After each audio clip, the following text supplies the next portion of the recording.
This is Alex Mount for Destiny. Today's guest is the one and only Matt Wenning.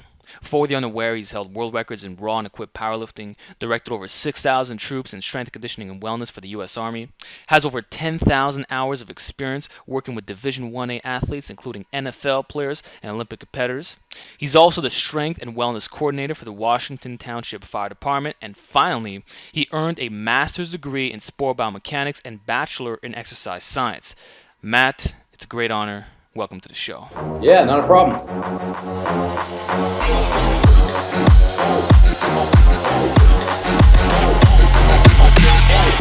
In today's segment, I want to ask you many questions regarding the conjugate system because a lot of people seem to misjudge what it entails. And as someone who has really specialized over many years and perfected it, I would love to hear your input on how to properly implement these strategies for the best strength and muscle gains possible. So, first of all, can you tell us a little bit about your background, how you got started with lifting, and what some of your best accomplishments are? Yeah, so I started lifting at 12 and a half. I was from a very small town in Indiana, and for a lot of people that don't know, I was in a car accident. I got hit by a car on a bicycle and fractured both of my legs and my pelvis pretty bad, and I was bedridden for a year. Long story short, that made running and jumping painful, obviously, when you get out of casts, and I had a lot of leg damage. So I initially kind of gravitated towards swimming to get in shape when I was a kid. But after I had been bedridden for a year, I was always kind of a bigger kid. You know, obviously, if you can't move very much, it's hard to burn any calories. And 12 and a half, I walk into a local YMCA, and the guys that are the good lifters there at the time, which were actually pretty badass. The guy that taught me how to bench press could bench press 500 pounds at 181 raw. And he saw me and thought I was already in high school when I was just going into seventh grade. So he's like, oh, you ought to come and lift with us. So I started lifting with those guys when I was 12 and a half, 13. And by the time I was 18, 19, I won my first teenage worlds. I was bench pressing right at 500 pounds as still a teenager. I had squatted American records in the USAPL, 822, I believe, when I was 22 years old. I had all the American records in the USAPL, turned pro in 2004 and squatted 903 at 24 years old, and then squatted my first 1,003 in 2006 when I was 26, and then broke my first world record in 2008, and that was equipped, and then broke the world record in the squat in 2011, and then broke the world record raw with no knee wraps in 2014 with an 832, including a 606 bench, which was the highest one in the world at Raw Unity as a full meat lifter. And then the next year raised those numbers to 865 and 611. So I'm one of the few guys that have mastered both equipment and raw. But I think if I were to give myself the most credit, would be doing all those numbers in the course of about 25 to 27 years and having zero injuries.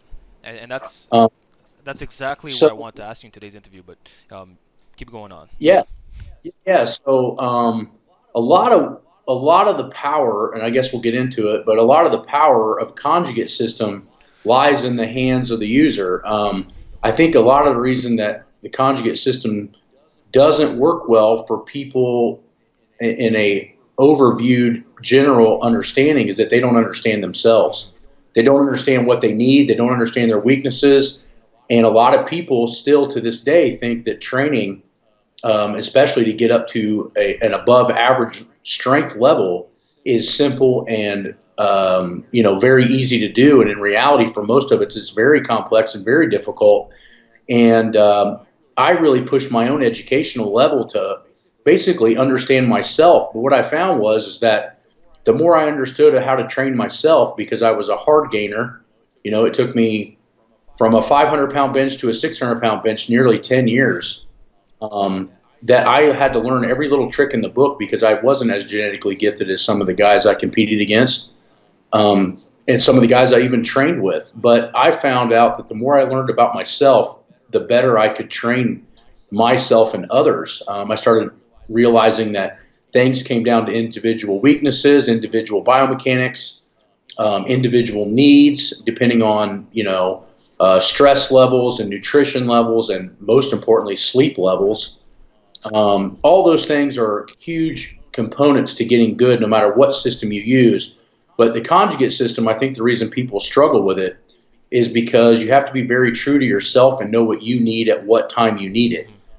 There are so many advantages to the conjugate system because it's adjustable.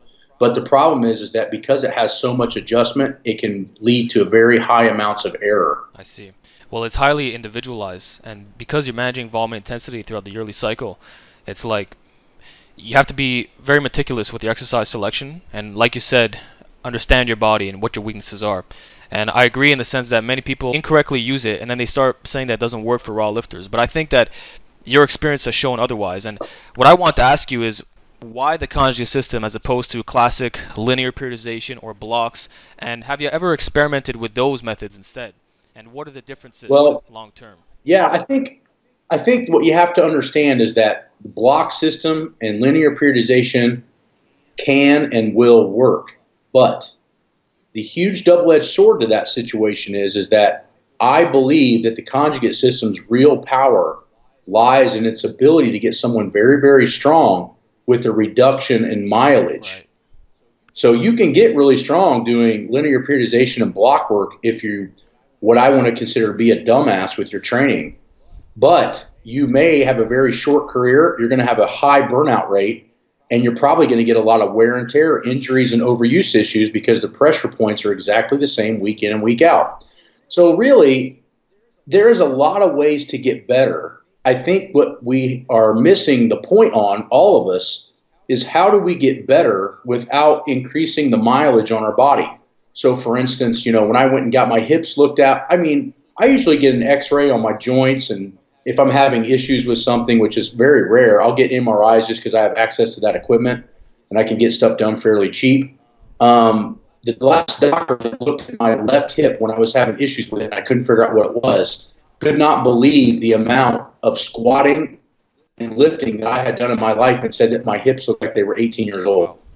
This was when I was 36 and already had broken 3 world records. So my point is that I believe that linear periodization and block periodization work and can work very, very well, but I do believe that those systems, because the pressure points were very similar all the time, causes a lot of wear and tear in specific motor patterns and specific muscle groups, which causes a lifespan to be much, much shorter. And people don't realize that the conjugate system was based on Russian research and Russian understanding of training. And what I mean by that is that they figured out if they got a guy at world-class level for Olympic lifting, it was a lot easier just to keep him there than it was to keep finding new guys all the time. So what they would do is they created a system of training that they felt was much lower mileage that allotted their lifters to achieve multiple Olympic runs. That was the whole point of getting rid of the Bulgarian system, which is more block periodization. They got rid of that system because they wanted to get a guy world class and keep him there for 10 years. Right. Whereas the Bulgarian systems, which is the old Soviet system, and the block periodization and linear periodization system work very well for finding freakazoids, but it's not real good for decreasing mileage and making sure people have multiple runs. So the problem is with Olympic lifting is that you only get a gold medal chance every 4 years. Well, if you could only make one gold medal run and then you're destroyed and you can't make another 4 years of training, that system's not that good. You figure, what did the Russians have in Alexiev's training, money-wise, right? But he made 3 Olympics. So the point is that you're better off, in my opinion, the one who lifts the longest gets the strongest. So I believe that in short term, linear periodization and block periodization can work very, very well, but it's not a long-term man's game. It's a way to get really good really fast and then retire very quickly. So if you look at everybody but probably Milanichev, there's nobody that uses a block periodization or what I consider linear periodization style models that's lasted more than 15 years. Not unless you're absolutely biomechanically perfectly built to lift. But even if you look at Ed Cohen, which I would consider one of the greatest lifter, he even had drastic off seasons where he wouldn't use his core movements for anywhere from a period of 12 to 20 weeks in the off season. He would do high bar squats instead of low. He would bench ultra narrow instead of wider. He would pull his opposite position. The point is that he had variability built in his system, that he would do things drastically different than what a linear periodization or block periodization model would look like in a yearly fashion. So the point is that I think conjugate system works, but because it has so much variety, it can be very confusing. Because, like I said, the baseline of understanding conjugate is understanding you and your needs and your weaknesses at that time. And if you don't know what that shit is, you're going to make incorrect decisions on what your training should look like and be, therefore create a result that's not what you want. Right. I think you said it perfectly, and in your experience, this is what you've seen over the long run, and the fact that guys are getting injured. And I think you're actually, could it be that you're the only one who survived this long in the game that's still not hurt? How many people are truly successful long term with these minimalist approaches, like in terms of just having their structural integrity in place? I think if you look at the lifting that I've done since 1993, it's a pretty big assessment of training. I think the reason I last is because I had lengthy off seasons, and I always understood that my weaknesses were my limitations. And I also, because I didn't start out with being a big genetic freak, I also learned that patience and consistency was my friend, not numbers. I was always very patient in getting strong, and that's why I think I held together. And that's one thing that I think this generation especially misses, is that they don't understand that lifting and getting super strong is a patient man's game. There's only going to be one or two Larry Wheels per generation that can train for 3 to 5 years and do things that are just totally unachievable for most people. But I don't think that they're the models to follow. I think the models to follow are guys that came from injuries or came from catastrophic problems and then learned how to kind of override those issues to become great, and then held greatness for at least a decade.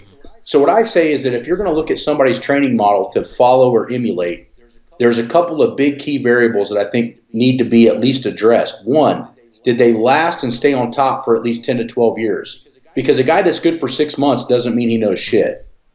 Two, did they give up and go learn and educate themselves on how to train smarter? If that didn't happen, then they might be saying things that are not conducive for other people. For instance, I think I learned a lot more of what to tell other people how to train when I finished my master's degree and had to get 10,000 hours of collegiate strength conditioning under my belt, because I realized that not everything works for everyone at any time. You have to have a understanding that everyone's different and everybody has, most importantly, a different background, to the point that, if you take an ex-gymnast and teach them how to sumo deadlift, they're going to do it perfect right off the rip because flexibility is not going to be an issue. So I think those two things are definitely a huge factor. Longevity, and then what I consider almost a absorption of multiple knowledge bases. Like everything I got, those 2 degrees that I have, didn't teach me everything about strength conditioning, but it taught me where to find other information. Right. It taught me to look at other aspects of things and look at things as a whole picture versus one small area. The other thing is that you need to look at is people that have impeccable technique. People that tend to have very, very good biomechanics when they lift, and technique means that they put their form in front of their number. And that usually indicates to me a very smart person that is going to train other people the same way, which is, I'm more impressed with a person that squats 350 with perfect technique than somebody that squats 500 and it looks like total dog shit. But in today's game, it's just not that way. It's more people tend to, well, how much can you squat? How much this, how much that? I'm more concerned with what the technique looks like, because if you have perfect technique, you can get stronger. Perfect technique usually means a lack of muscle imbalance. So usually with our online coaching that we do on the website, we are fixing people's form before their strength levels go up. And that's what they should have been doing in the first place. I wasn't allowed to lift weights that were technically unsound when I was a kid. I'm not saying that the people that taught me how to train know what I know by any means, but they at least had enough common sense to realize that perfect technique leads to long-term numbers. Right. And less injuries. Let's be honest with ourselves. If we're training our asses off, but we're constantly hurt and pulling muscles and feeling like shit all the time, nobody's winning $25 million in a prize purse, okay? I get it that running backs in the NFL have a very short, shelf life. They get their asses pounded every fucking weekend, but they're going to make more money than God, and they're never going to have to work again. So selecting a system that's going to put tons of mileage on you and beat you to pieces for 2 trophies that your grandkids are going to throw away when you die is fucking horseshit. I agree 100%. Everybody lives in the present. Nobody thinks about the future. And I think what I was always really good with is what was my risk to benefit ratio on the ways that I trained. I wanted to have perfect knees, hips, shoulders, and low back and all that shit when I got done competing at a high level.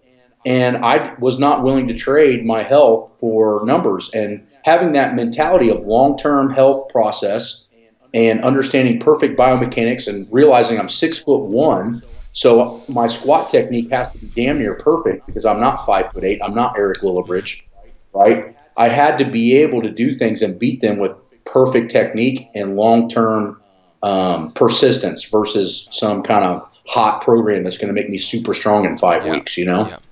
But in terms of effectiveness, though, would you say that the conjugate system is great long-term in the sense that you are staying injury-free and you're training all the elements simultaneously, but is it more effective in the short term?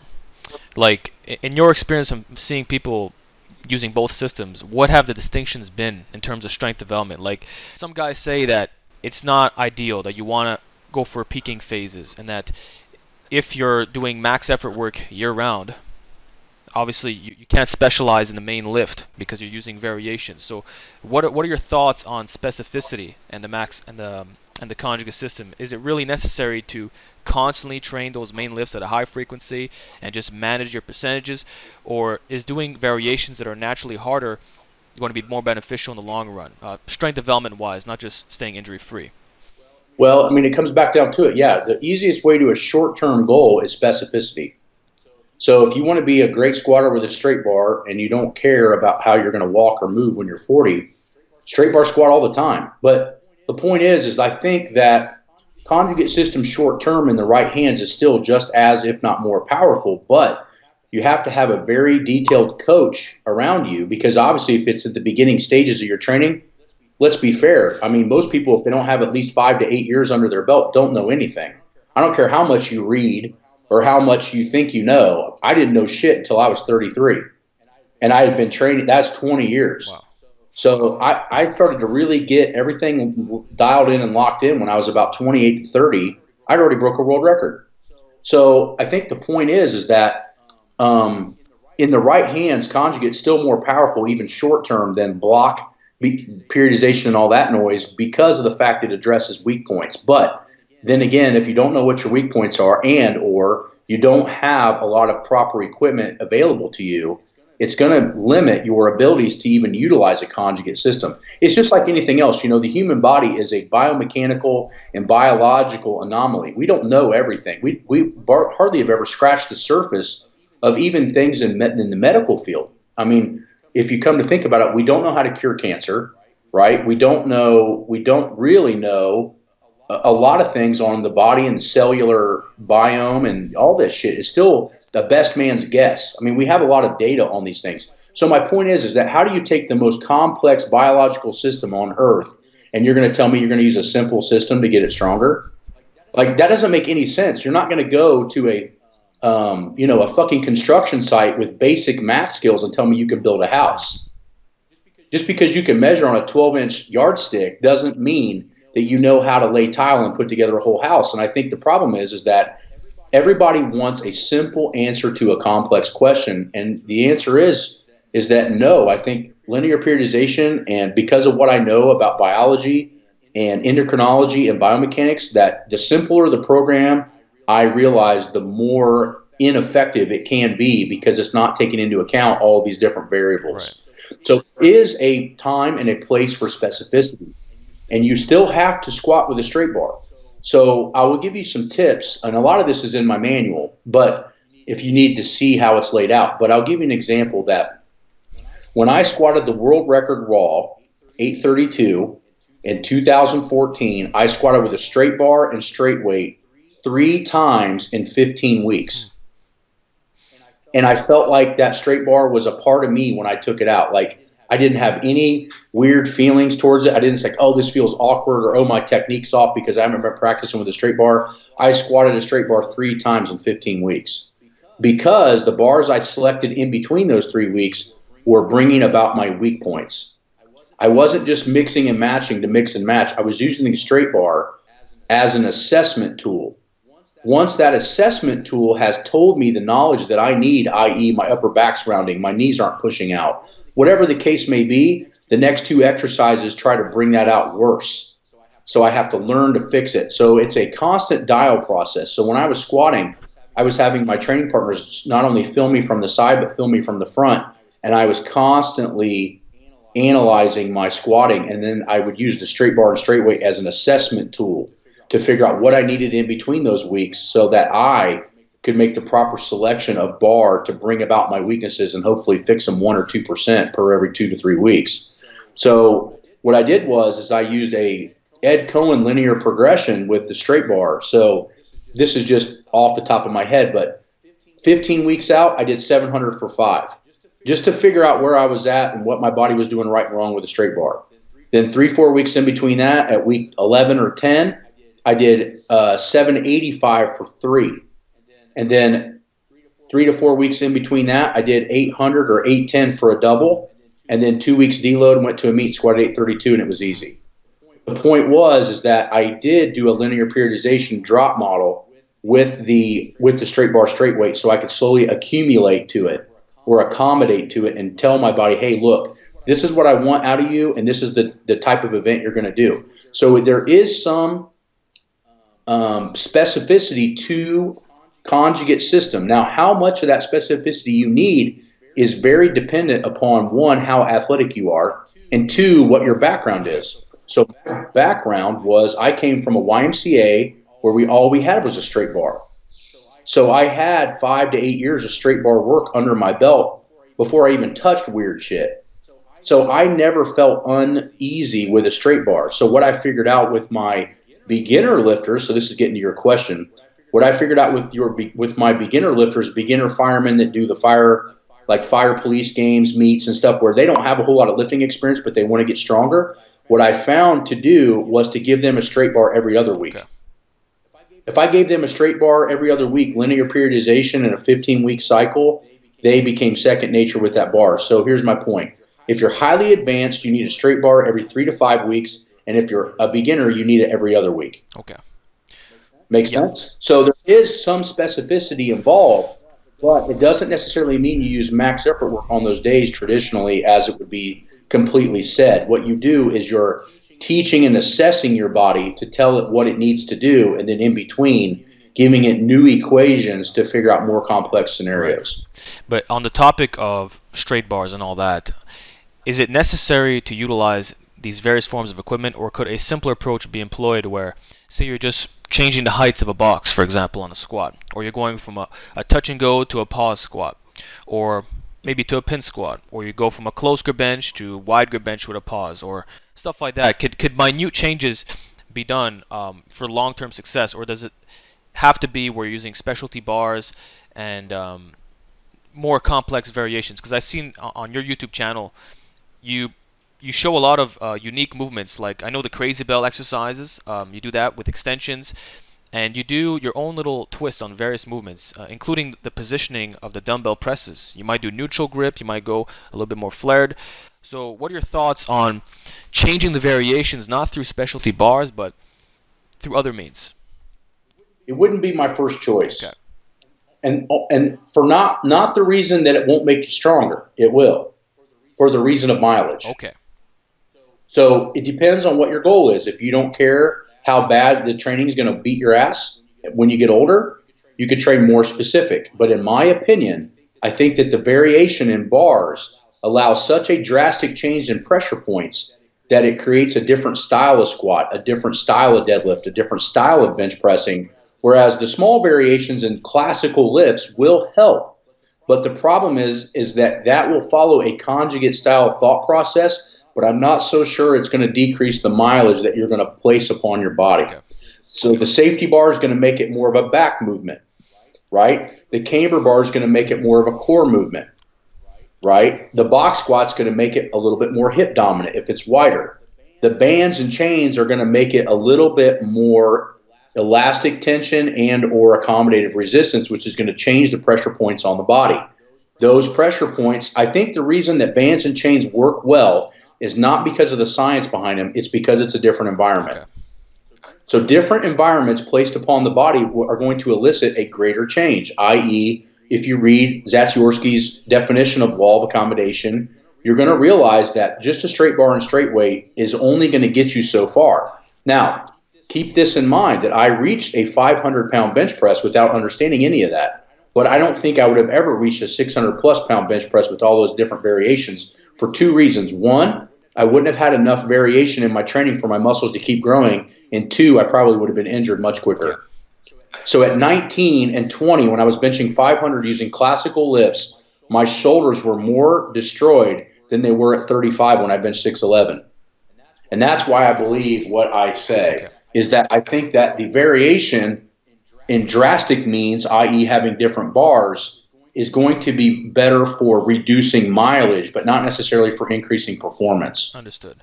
So then on the topic of mileage, I'm sure you get this question a lot, but how is your approach different from the Westside conjugate system? Because I know with that, the max effort method is a big part of it and is done every single week for the most part, right? And also, Louis Simmons' approach is more beating yourself down in a sense, like balls to the wall, you know what I mean? So how does the Matt Wenning style differ? Well, the Matt Wenning style differs because I'm sure a lot of you that have watched this, if you're asking Westside questions, you're going to watch the documentary and figure out that I was too smart to be there. So not being an asshole and not really saying that my way's better or his way's better, but you got to understand. Let me put you in Louis' perspective, and he will totally agree with me if we were on this thing, even though we don't really talk much anymore. He does not give a flying fuck about how long somebody lasts. He wants you to get your name on that board. He wants you to push your absolute limit, and then he doesn't care if you break in half. Okay. So the point is that the guys that survive there for anywhere from 3 to 5 years or longer, like myself and a handful of others, ended up being the best lifters from there. The point is that if you look at guys like Dave Hoff right now, which is his star lifter, he has very lengthy off seasons. I mean, insanely lengthy off seasons. So sometimes what I would say Westside shows on the surface is not really what's happening. Okay. What's happening is when they get ready to train, they are training immensely hard for a 12, 15, maybe 20-week cycle. But what you don't see is that they're not doing that all year round. Interesting. Okay? The next thing that you have to understand is that Louis doesn't deal with a lot of people that have a lot of mileage.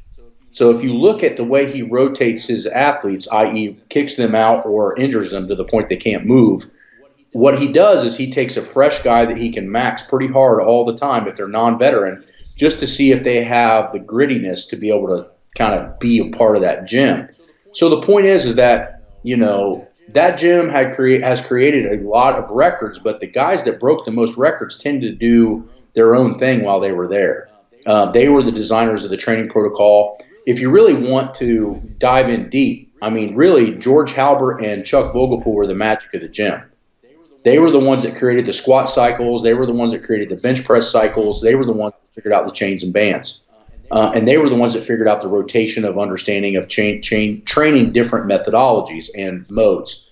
But the point is I was there in their golden era. I was there when they were in their primes, and I got to learn from them because they knew I was really smart, and also I listened very well. But I was I would say, one of the few guys that was at that gym that knew how to back down at that time, and that's what saved my ass. I learned just as much from Westside of what not to do as what to do. Okay. So by being analytical and understanding that every time I went to a meet, I got better because I recovered and they got worse or bombed out because they trained too hard. That was one of the biggest things I took from there. But the differences in methodology is my warm-up is much more specific to potentiating weak links. Louis doesn't believe in that, or I don't know if he's ever seen him do it. But I believe that work capacity and GPP need to be just as big of an understanding and a part of your training as the max effort method, even as a whole. But I don't believe that general physical fitness, I think taking your work capacity and specifying it. And that's why I built the belt Yeah. squat. To be able to do tons and tons more squatting without the mileage. But the point is that my system tends to have a little bit more mileage conservation, and that system is intended to get the best they can out of you in about 24 months. And then if you die, you die. So it's more of a Bulgarian conjugate style system. It's cutthroat, it's hardcore, and they're constantly proving that they need to be there. Whereas my system is more based on, let's see where we can get you in a decade, because the average person is going to take that long to get that strong. You're not going to walk into Westside and not already be genetically gifted, because they're not going to want you there. Louis doesn't want a guy, he's going to have to take 10 years to get better. He wants a guy that's better in 2 years, or he doesn't want you, because he's always had that I'm going to die tomorrow type attitude. And so what you do in the year 2025 is of no concern to Louis. Mm-hmm. So you have to understand that the system is just a lot more cutthroat. It's a lot more mileage, and even though it has rotation, it still does not a lot of recovery. So I think that's one reason. The other reason is they can train that ways because they're constantly putting on gear.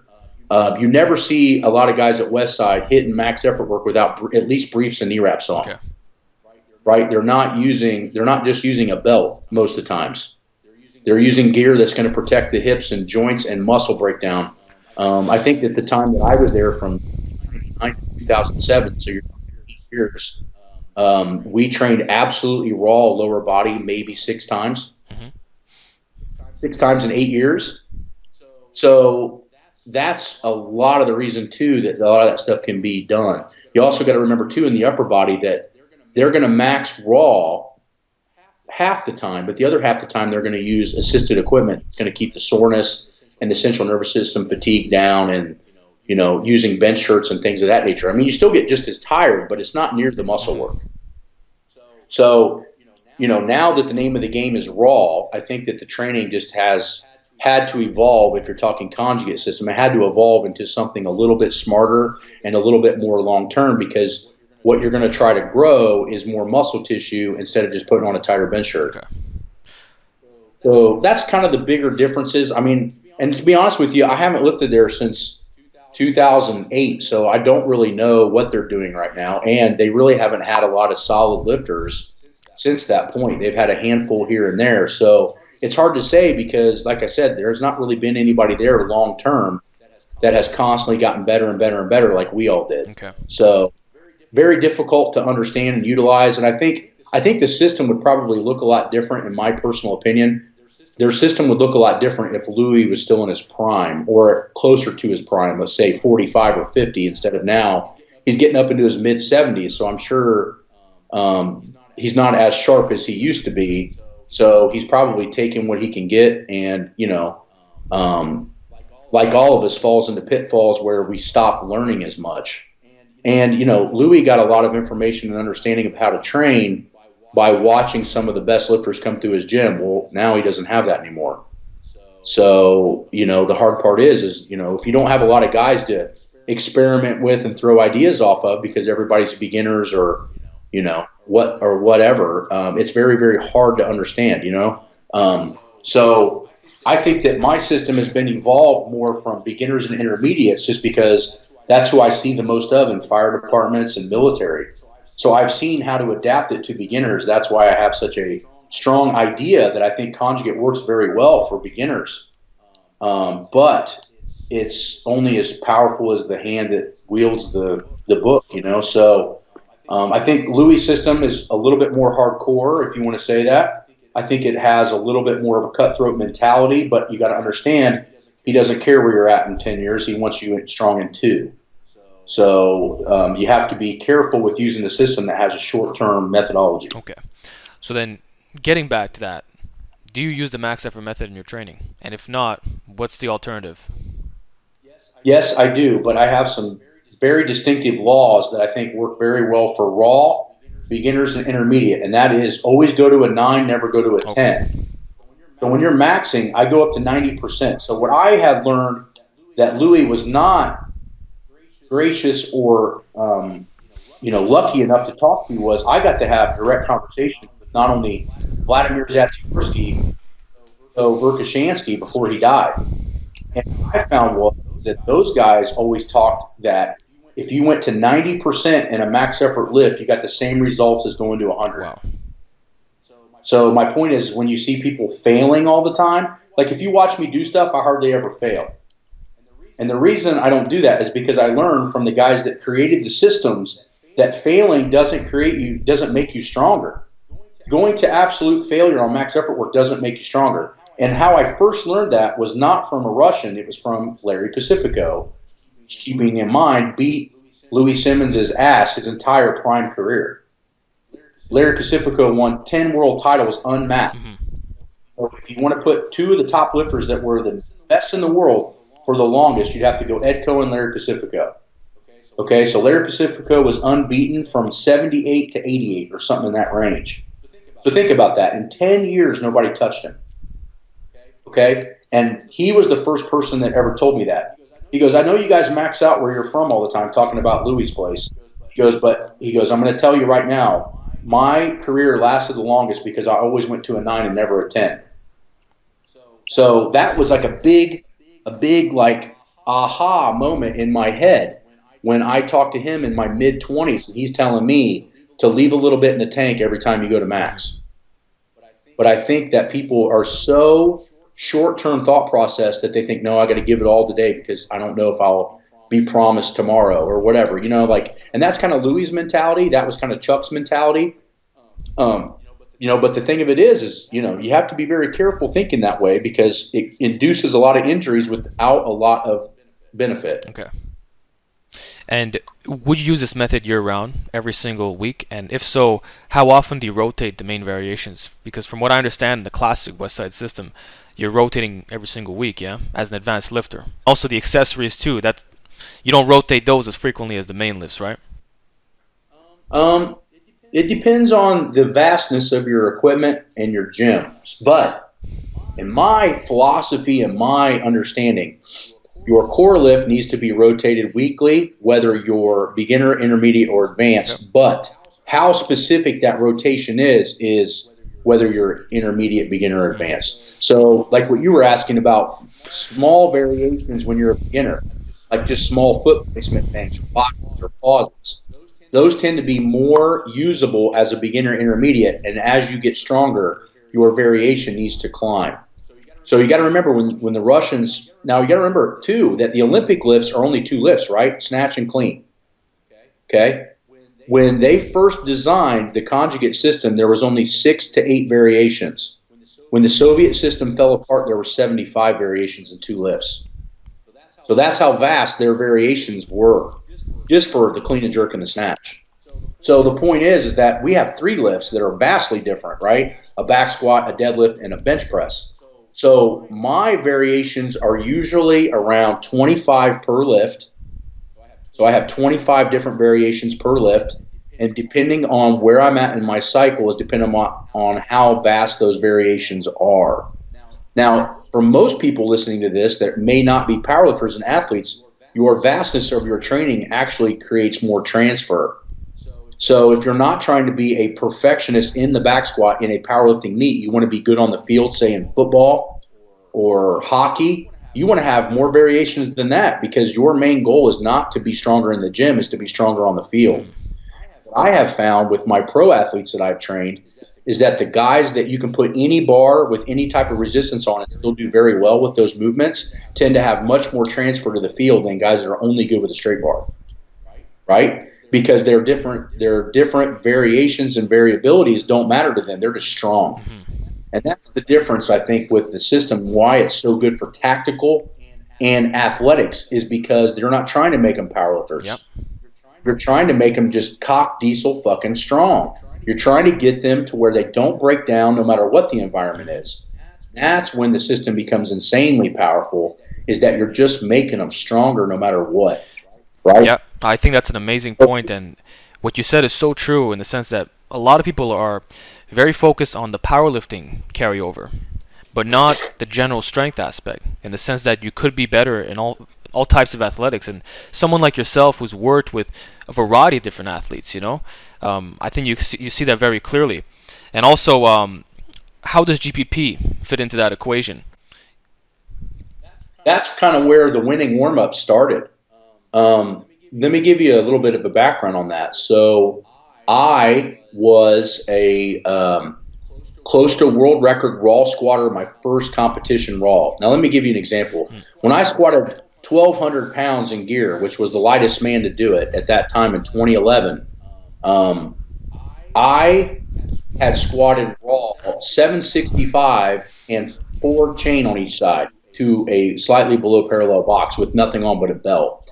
So I was doing close to 850, 900 pound squats to a box and just a belt before I did a 1,200 pound squat in gear. So I knew that I was already in close to a world record raw squat if I just dialed it in. Long story short was I go to my first full power meet. Now, reverse that back just a second. I benched my first 600 raw in 2012, and that gave me the inclination that I was probably capable of taking the all-time world record total raw from Dan Kovacs, which was 2202. So I benched 600 my first raw meet I ever do, and I'm like, shit, my training has worked for both, which remember we were talking about transferability. I wasn't just a gear lifter. I could take the shit off and still kick people's asses with nothing on, whereas a lot of guys in that generation weren't like that.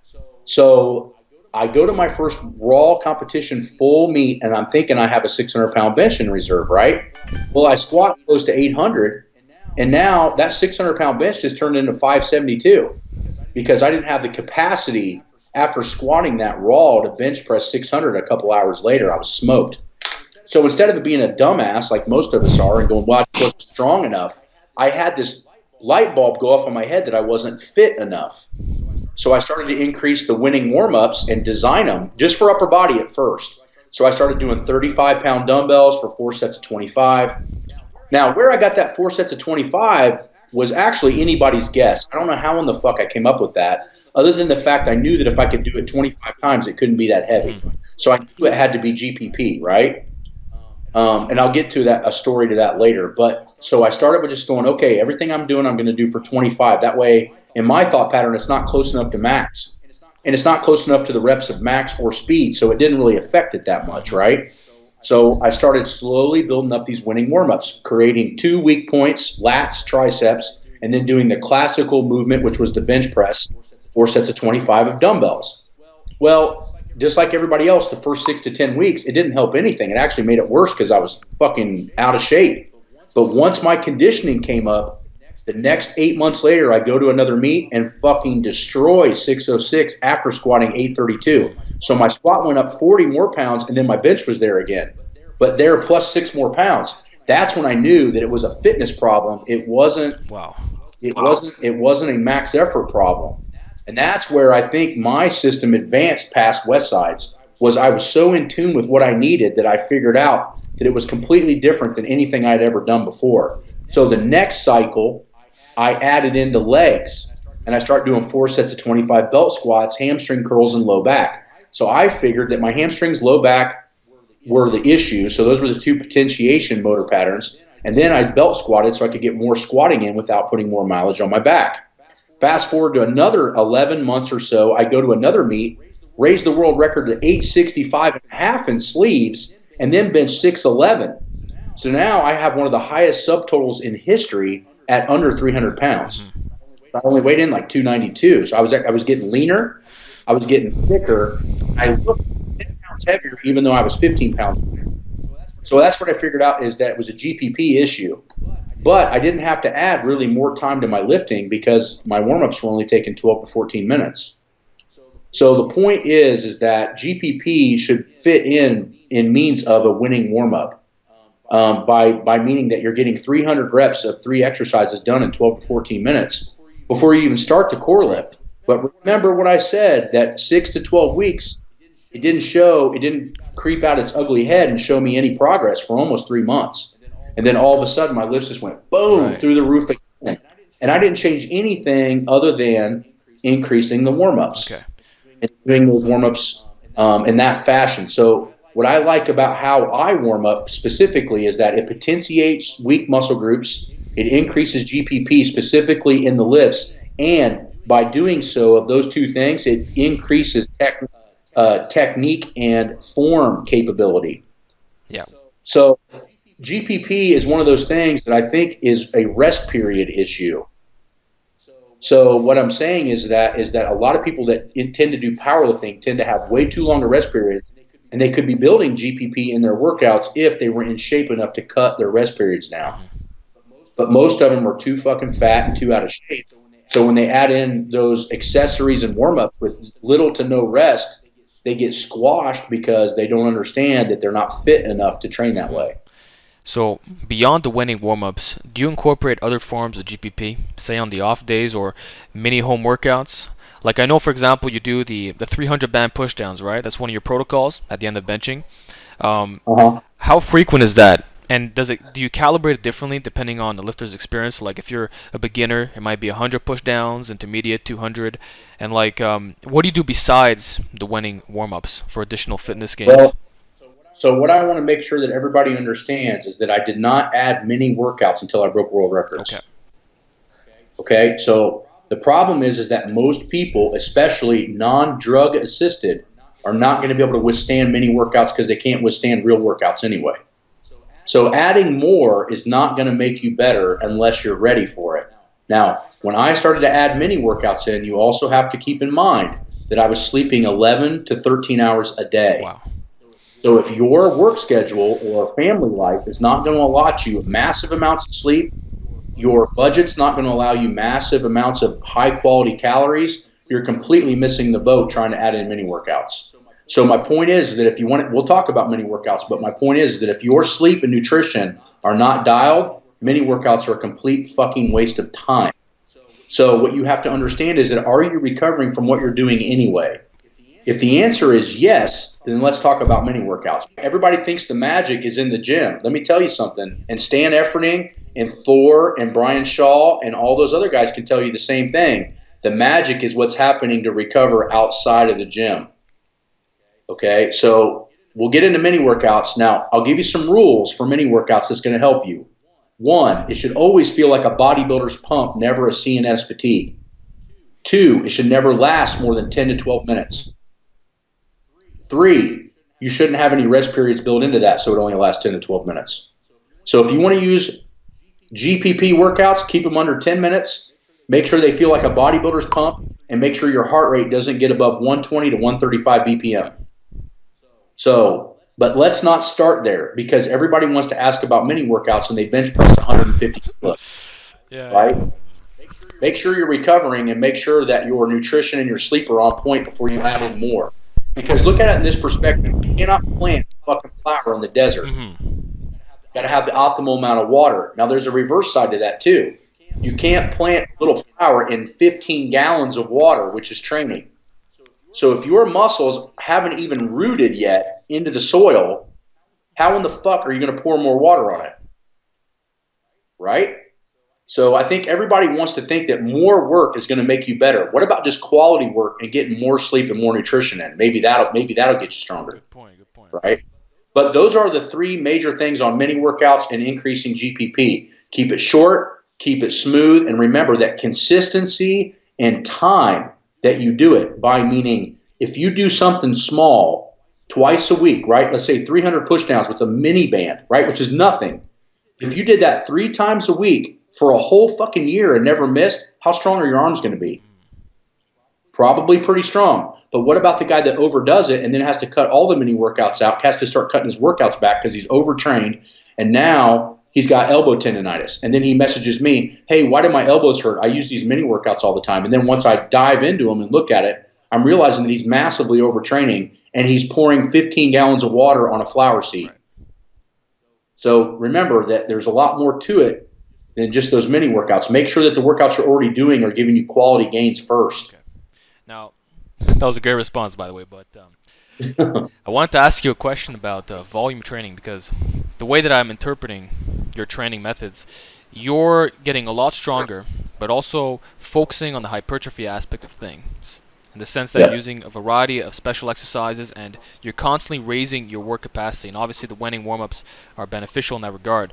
So what I want to know is, do you accumulate large amounts of volume through the main lifts, or is it mainly through the accessories? Like some guys will recommend that you should do 5x5 squats or 5 sets of 10 squats, or just lots of repetition work in general on main movement, say in a specific type of way. Well, So, let's ask this question. yeah, What's the goal? what's the goal? Right. So what's your goal? If your goal is to be more athletic, carry less body fat, and be stronger, then you're going to get that through accessories and potentiation warm-ups. If your goal is to just be a badass powerlifter, you don't really care how you look, you just want to be super strong, you're going to need more volume in the core lifts and a little bit less in the warm-ups and the accessories. But I believe long-term success comes from higher volume in warm-ups and accessories because they are the ones that correct weaknesses. So core lifts do not fix weak points.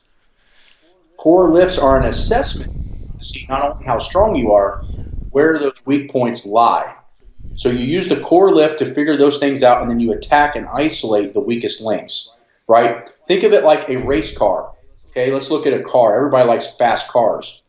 You can put 1,000 horsepower engine in a car, and if you have shitty tires, you can keep adding horsepower. It's not going to make it faster, right?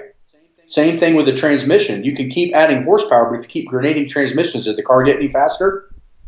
No. The point is that a car is just like your body. You got to fix the weak links. So if you have shitty tires and a 1,000 horsepower engine, you can make it a 1,200 horsepower engine. You still have shitty tires, and you're not going to show yourself any more power. So the point is that fix the weakest links and grow everything together and don't have any weak points. And then the body will actually show you how strong it is. Usually most people's limitation has to do with a muscle that just can't help out enough, right? So if I were to say in a squat, what is the limiting factor? The limiting factor is that people have weak lower backs and they're all quads.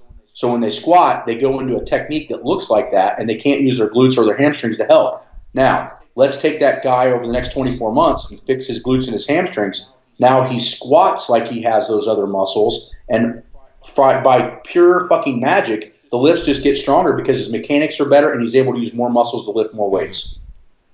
But if he just keeps squatting with that technique, he's just going to keep reinforcing a bad motor pattern. He's not going to get any better. Or he's going to hit a ceiling limit with that particular form and then just keep digging himself into the ground and beating his head against a wall and can't figure out why he's not going to get any better. Either put the smart work in front or you can put the smart work in the back. But the problem is when you get to the back, it's going to be a lot harder because you're going to have to swallow your ego. Right? When you're weak, it doesn't matter that you look weak at everything. When you get strong, say you're a 500-pound bencher, and then I got to strip all that down and take you back down to 385 because your form sucks, your ego may not let you do that. Even though it might let you do a 600-pound bench later. You'd rather beat yourself in your head against the wall and just struggle with 505 all the time because you're too scared to lose what you gained even though you gained it wrong. Well, I know in yourself, you only use about 185 pounds on the bench press for speed work, yeah? Yep. See, yep. There's a lot of guys who are 300-pound benchers in the mids, right? And they're using the same exact weights. Oh, I know. Yeah. And I get the same laugh out of that every time I see it. And I'm like, oh, let me guess, this guy's not getting any better. Right. You know, and let me tell you something really fucked up. So when I was first learning how to speed bench, I was bench pressing, let's say guesstimate because it was shirts, 525 to 550 raw when I first learned how to do speed, okay? I was using 225, benching 550. Here's the fucked up part. How in the hell did I get to 611 with 185? Well, think about that. I went down to get better. And no fucking asshole in the gym is going to take weight off and make himself better by going lower. But what I learned was by hooking it on accelerometers is that 185 was my sweet spot to moving it at a high velocity. I had massive amounts of acceleration, so it was the optimal amount of force. It was the optimal amount of mass to move at that force equation. So what I figured is that 185 was the sweet spot, and I'd play with it within 5%. And then the only thing I would adjust would be the chain and band ratio as long as it didn't mess up the speed too much. The point is that don't use a weight that's based on your ego. Use a weight that makes you better. So when I took that weight down from 225 to 185, my bench went up 65 fucking pounds. That's crazy. And I will tell you why, is because this is the big thing that people don't realize and should take notes on. Speed work should accentuate max effort day, not damage it.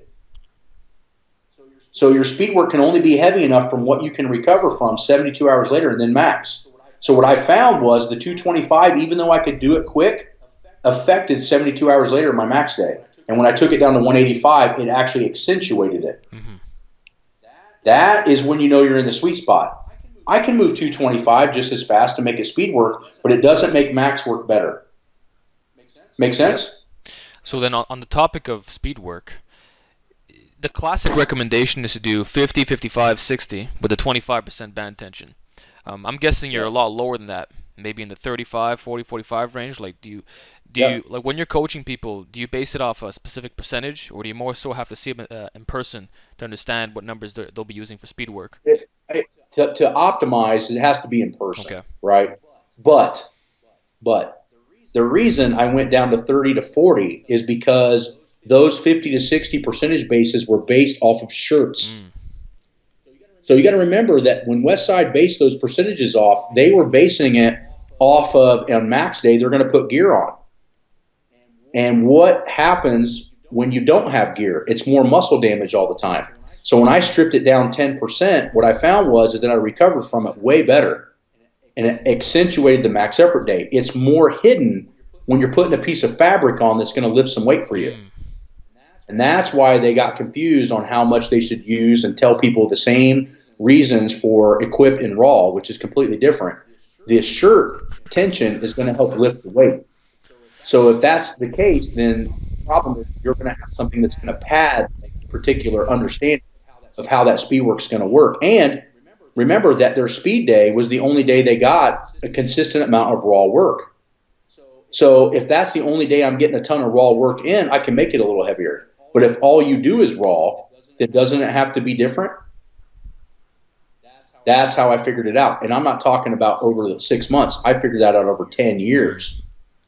So I played around with 50 and 60. It wasn't something I just said, I'm going to do that. I started to lower the percentages and knowing that max effort day started to climb up over 10 years. Not just a little time, a long time. So remember that your speed day is supposed to make you faster. And the byproduct of that is you get stronger on max effort day, right? So don't get He-Man syndrome on speed day and try to use too much weight. The average person is probably not going to need to use more than a plate. A plate on speed work is a fucking 400-pound bench. Wow. So if you don't bench 400, don't use more than a plate. There's no way you should. And if a smart guy watches you, he's going to look at you and laugh because you're moving it way too slow. So, right? So then for that person who may be a 400-pound bencher and he's trying to override the biological law of accommodation, how is he going to do that if he's forced to use one plate and say a mini band with a 3-week wave? Like, does he have to change the specialty bars? Like, because obviously if he uses a monster mini band, it's going to be like far too heavy, right? It's going to change the tensions here. So, in other words, you're restricting your exercise selection in the sense that you can't lift as heavy, right? Because you don't have that level of advancement. So, how are you supposed to change it up? We show the long-term progress change in the DVD downloads because it takes a whole fucking whiteboard to show you. But in a nutshell, what you would do is, I'll tell you the wave right now. You would start with 135. You would scratch that. You would start with 120 in a double red, week 1. 125, 130, week 2. 135, week 3. Then week 4, you download and you go to all dumbbell work for 10 sets of 10, German volume training. Then you start back at 115, 120 again with a double red and a chain halfway off the ground. Then you go the next week a little bit heavier and you take the chain to 3/4 off the ground. And then the next week you take the chain to completely where it's supposed to be. There's week 3. Now, in between all those, you start it over again and you change the grip. So you go an inch narrower. Or if you're having shoulder issues, you add a board in. Or you start increasing the amount of time it takes to eccentrically load the weight. So let's say we're in a hypertrophy phase. We're not training for a competition, but we want more hypertrophy out of our speed work. We do 5-second lowering phases. We still explode up, so it's still dynamic work, but we lower and increase the time under tension due to tempo on the eccentric phase. So we're thinking too basic in the fact that how many things can we modify? We can modify tempos, We can modify range of motion, we can modify grip, and we can change the accommodative resistance and still stay within the proper means of what's on the bar. Right. Make sense? Makes a lot of sense. So then we're going to start wrapping up soon, but I'd like to ask you a few more general questions, and then we'll leave it at that. So something you probably get a lot is your favorite sets and reps for, say, max effort day or speed day. Because one of the things that I learned is that you're not supposed to mix up the different volumes and intensities because it might impede the adaptations, right? What are your thoughts on that, first of all, and what different sets and reps and percentages do you utilize on both days to get a different training effect? Okay. So I think from the years of training raw now, nearly 10, is that fives tend to be a really good rep range for raw maxing because you're going to be right in the middle of hypertrophy and right in the middle of strength. And you know what's funny is that Eddie agrees with that. Brad Gillingham agrees with that. You have a lot of really good lifters that last a long time that agree with fives. Even Jim Windler, one of my old training partners, agrees with a 5-3-1 system, right? I don't agree with as many threes and ones as he agrees with. But I think that fives tend to be the magic number, especially raw, in getting insanely strong and putting on quality muscle mass. 2, on speed work, you have to match the time in which it takes for you to do your lift, and that's why speed work needs to always be 2s on squats and 3s on bench. The deadlift's kind of difficult because you're starting from the bottom. It's a concentric lift from the first start because it's from the bottom and you're raising without any eccentric loading phase. But I usually don't do for speed work on deadlifts more than 2s. But what I really found was the magic when I flipped over to raw was modifying tempos on the eccentric phase. So what I would do is still come up as strong as I could, whether it was heavy or whether it was fast. But the eccentric phases started to change their hybrid. I started to hybrid them based on what I felt I needed. So if I felt my legs needed more size or I needed more muscle mass, I would just slow the eccentrics down, even on max day. And then what I found is when I put my normal timing back in, I was way fucking stronger. So make sure that you don't underestimate the power of tempos on the eccentric phase. Okay. But 3s for bench, 2s for squats, 1s and 2s for deadlifts, and make sure that you're constantly adjusting your eccentric phase, especially, and for most of us this will be the case, that you need a little bit more muscle mass to lift the weights in which you want to lift. Okay. Because you got to remember that max effort work and speed work don't necessarily create a lot of muscle mass unless you change the eccentric timing. Okay. But also understand that you're doing a lot of accessories on both days, right? Like you're never skipping out on your extensions. You're always doing the reverse hypers, the lower back and abs, all that. Do the sets and reps remain consistent on both days? Like are you going to do a 4x25 on a max effort day, for example, just for an accessory? For the warm-ups, 90% of the time they stay 25s because I don't want to put any real intensity into it as far as closer to max effort strength. It's more winding and more pumping, right? On the accessories at the end of the movement, those are vastly changed. Heavy days equate heavy accessories, i.e. 6s, 8s, 10s. And what I mean by 6s, 8s, 10s is that by rep 6, 8, or 10, I'm fucking dying. Now, on speed day, I tend to like to do more stuff in high volume or sets of a minute. Now, the reason that I do this is because that the muscles, right, if we know that the muscle groups that we train are based on our weakest links, we have to have various stimuli in order for those muscles to keep growing past their natural environment. The only way to do that is to attack them with unfamiliar stimuli, meaning also the length of the time under tension. So when I'm doing the max effort work days, I try to keep everything under 10. I might select a rep range, but I'm going to go as hard as I can for that rep range. On the speed day, I set stuff up a lot of times for 45 seconds or a minute and do as much as I can for that time period. Gotcha. Now I got 2 new different stimuluses in the same week, but I'm attacking the same muscle, but therefore I'm creating a better progressive overload because I'm showing my body completely different stimuli. Yeah. Okay, that's what I wanted to clarify because I know some guys who do the conjugate system, they for the accessories they'll still incorporate high repetitions on a max effort setup, and to me, I always found that a bit strange. The way that I see it, if you're gonna be lifting heavy, make it consistent across everything, but not like you're not gonna do singles on a bicep curl, for example, right? But you can at least keep it under 10, like still do sets of 8 and all that. That's how I've always done it. I max effort day elicited closer to max effort straining on everything other than the warm up. And speed day elicited more hypertrophy. That's how I looked at it. Perfect. So then, I want to ask you, what are some of the common conjugate training mistakes that you see? Yeah. Common mistakes are that their workouts take too long. So we need to have the workouts done, whether you're drug assisted or drug free. Workouts shouldn't last more than 50 to 70 minutes. They go above that, you're just spinning your wheels. The only way to get the amount of work in that's needed in a timely fashion of that nature is to be in shape enough to do so.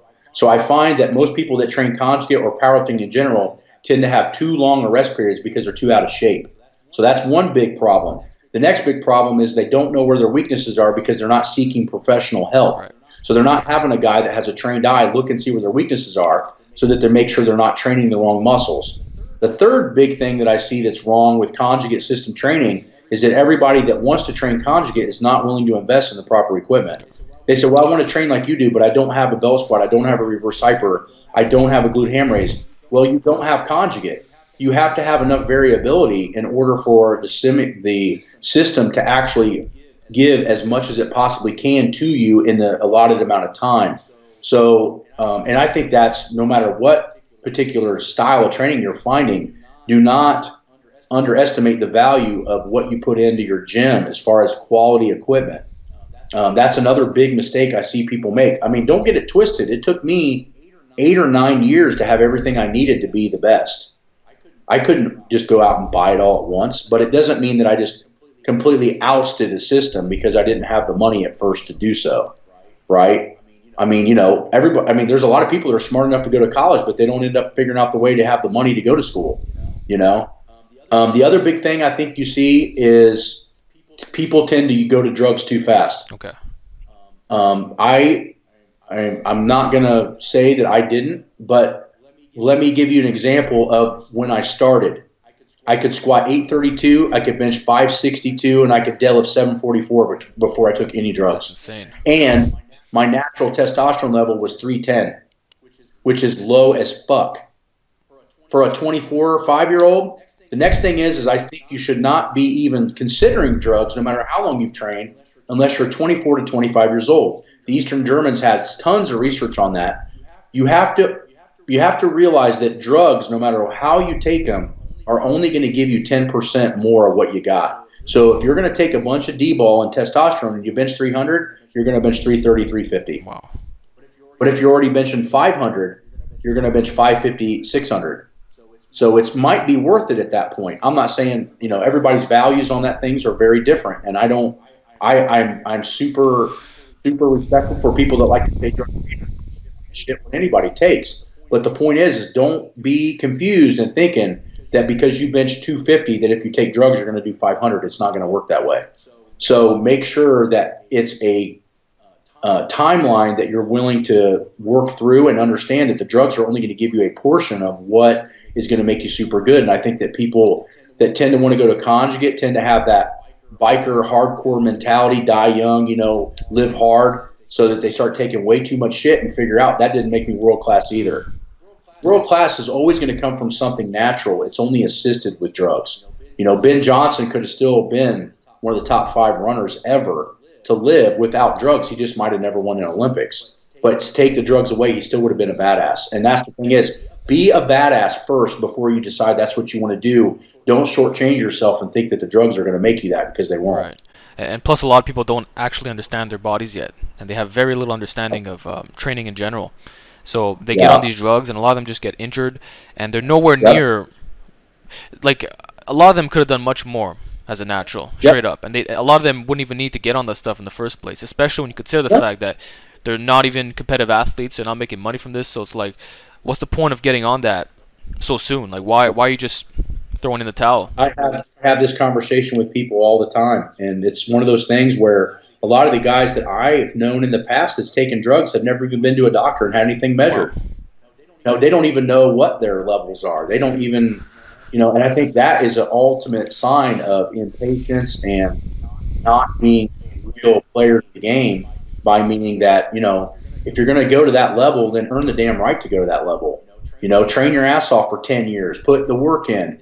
And then if you decide that's what you want to do, then that's your selection and your choice. But don't train for 6 months and then because some jackass at the gym told you taking D-ball or, trenbolone is going to increase your bench 150 pounds. Well, let's just say for the fact that it does, which is probably not going to happen. Good luck with your joints and your tendons, because they grow twice as fast or twice as slow as your muscle tissue does. So even if you had this special drug that made your muscles super strong, it doesn't necessarily mean that your joints, your bones, and your tendons are prepared for that. Yeah, and I think that's also why we see a lot of guys tearing their biceps and just these. We see a lot of injuries from people who ramp up the drug use, and I think that's one of the main reasons. The tendons and the ligaments and all these other factors. So that said, I want to ask you a question about partial lifts. And a possible carryover that it might have to the big three. First of all, do you incorporate a lot of deficit work? And what about regular block pulls? Yeah, I think there's a lot of gray area in between that, because block pulls can be really good if you're working a particular sticking point. But to be personally honest, I never got anything out of partial lifts. Okay. I trained partial lifts quite a bit when I was at Westside. It never helped anything. All it did was make me fucking tired, because at certain positions I could lift, say, 50 to 80 pounds more than I could off the ground, and it never had any transfer. Give you another example, my training partner, Chuck Vogelpool, I watched him pull 1,030 pounds off of a fucking pin 2, which is not that high off the ground, and his deadlift never moved. Wow. Never moved past 830. Every time I watched him do that, I watched him just break his body in half, and then he'd go to a meet and his deadlift wouldn't move. So I kind of am jaded, certainly, on partial movements. I think personally that bands and chains have taken partial movements and thrown them out the window, because now you're going to pull against something that gets heavier as you move, which is similar kind of to a limited range of motion pull, except for its full range. So if I want to hit something that's really fucking heavy at the top, that maybe let's say I want to do a 3-board press because I can bench 500 that way, but I can only do 405 off my chest, right? This is a fairly common issue. But we think if we put more weight in our hands, we're going to be able to lift more weight, right? It's going to get our CNS used to it, blah, blah, blah. But I think that adding bands and chains and doing the full range of motion and having something that's similar to that weight at the top tends to have more carryover than doing a partial range. Okay. I do think that doing over range of motion, i.e. deficit deadlifting, and benching with like cambered bars that make you go slightly deeper than where you would normally go, as long as they're put in occasionally and not all the time, I think they can have vast transfer, because you're increasing the workload due to the distance. Right. And especially if you have a problem getting something started. So I have found with my military guys and some of my powerlifters that if I train beyond range of motion bench pressing, that for some reason they completely lose their ability, or they gain their ability to pop the weight off their chest, because it feels higher to them. When they go back to a normal bench, same thing with the deadlift. If they're used to pulling off a 1-inch deficit, it seems like it fixes a sticking point off the floor. And it teaches better form, because now you're more mobile to do the lift. So I think that there's a little bit more validity to doing further range of motion lifts than partials. But then again, because I think conjugate, I don't think that any type of lifting is wrong. It's just when do you put it in is when it's wrong. Right, and what you're doing it for, obviously. So Exactly. overload training is still something you approve of, hence the bands and the chains. And I'm assuming you do pin work as well, but not partial pin work, right? But deep range of motion. So say like directly off the chest or dead benching and stuff like that. And what about slingshot work? Because I know that's more of you're changing the strength curve, obviously, but you are getting a bit of a heavier load at the top. So I guess it's similar to reverse band in that way. Actually, if I can ask you another question about that, like, what are your thoughts on reverse band training? Is it worthless, or should one just stick to the doubling process at the bottom? I think that slingshot work, Lighten method work, bands from the top, things of that nature, always worked well for me, but only if I followed one rule. And that rule was I had to increase the eccentric time. So my point is that if it gave me more of a rip out of the bottom because I bounced it, I had 0 to no transfer, because it was just increasing elastic energy. But if I came down in a slow rate where it took away, like it still had a varying resistance because it got lighter at the bottom than the top, but I controlled it, it seemed to give me a little bit more transfer over. So I like to use slingshot and Lighten method when I have longer eccentric phases. So i.e. if I'm going to bench with a Lighten silver, take off, 75 kilos, if I lower it in a 5-second phase, it doesn't help me that much. But it seems to transfer over very, very well. And that's one thing I don't see anybody hitting on, is that when you use something that helps you lift more weight, slow it down. and you're going to get a lot of work in, and it's going to have a different environmental change to it, which is going to elicit some muscle tissue changes. That makes sense. So slowing it down, and would you say pausing as well? Pausing, yes, for Okay. sure. And then one final question in regards to that. What are your thoughts on pause reps in general? I've heard some people say that you never have to do a pause bench because touch and go will automatically raise it, and there's still the stretch reflex component.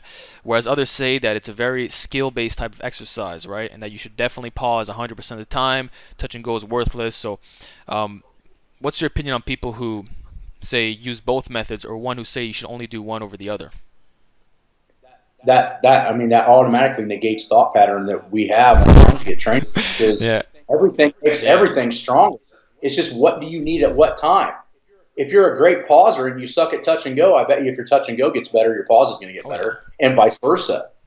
But it's just a way to change the lift. I never paused in training, and I paused 6'11" for fucking like 2.5 seconds. It seemed like the guy forgot to fucking tell me to press, and it did not bother me at all. And I did 585 for 4, like 4 weeks beforehand with touch and go. So that saying it doesn't transfer is just full of shit. But it depends on what you need. If you're shitty at pausing, you probably need more of it. And if you're not good at touch and go because you can't stay tight enough to control it under higher velocities, it's telling you your stabilizers suck. So it's really what it's telling you, and why the problem is depending on what you're going to do to change it. So if you're good at pausing, that probably means your stabilizers don't have to be as strong, because you're not acting in a reactive sense. But if I see somebody fall apart in touch and go bench pressing, I know that they're not keeping their lats or their rhomboids or their rear delts tight. So the bar is just not able to stay in the proper position under higher velocity, right? So then if I know that and I fix that problem, it's going to help their pause go up. Okay. See what I'm saying? For sure. So there is no black and white to that. It's just, what do you need at what time? Yeah. Well, I think what I really got from this chat, Matt, is the fact that black and white thinking is really not the way to go. And we have to approach things from an analytical perspective, and really be objective when assessing strength training methods, and to not be so biased and so emotional. I think you've approached everything from a long-term perspective, and you're always trying to find out new ways of making things better and better, and you've refined the game. It's been a long process, and you're still kicking it, and you're still doing your thing. So I really appreciate you sharing your knowledge and wisdom with the audience today. And I wanted to know, what would your final message be for anyone watching right now who's trying to improve themselves, not only in the gym but in life? What is your final message for today's segment? Well, I want to use a quote by one of my old mentors that just passed away last year, Charles Poliquin, that you're the sum of the 5 people you hang out with. So if you're not hanging around people that are winners, you're not hanging around people that are strong, if you're not hanging around people that are going anywhere, you're probably not going anywhere. So that is a rough pill to swallow, and that's gotten rid of a lot of my friends and made me not talk to a lot of my family. I just don't have time or patience for people that aren't willing to better themselves. And that is a rough life to live, because in the average world, most people don't want to get better. They might want to talk shit about getting better, but to actually do it in anything is very difficult. To be successful in business is difficult. To be super strong is not easy for a lot of us, So I think the big thing that you need to realize is that be around people that have your best intentions, be around people that want to win at whatever they're doing, be around people that are willing to tell you the truth versus what you want to hear. I think a lot of people want to be patted on the back versus being told, hey, you need to work on this or do that. And there's constructive ways to do that. You don't need to be an asshole. Sometimes people piss me off on the internet and I become an asshole and say shit I normally wouldn't say. Like if somebody asked me about military pressing for the 150th time or something, I turn into a dick. But, the point is like, you want to be around people that are trying to pursue greatness in themselves. And if you do that, watch it rub off. The next thing is that training intensity and long-term commitment comes from inside. If you're always looking for motivation from other people, eventually that motivation disappears. Imagine being in my position.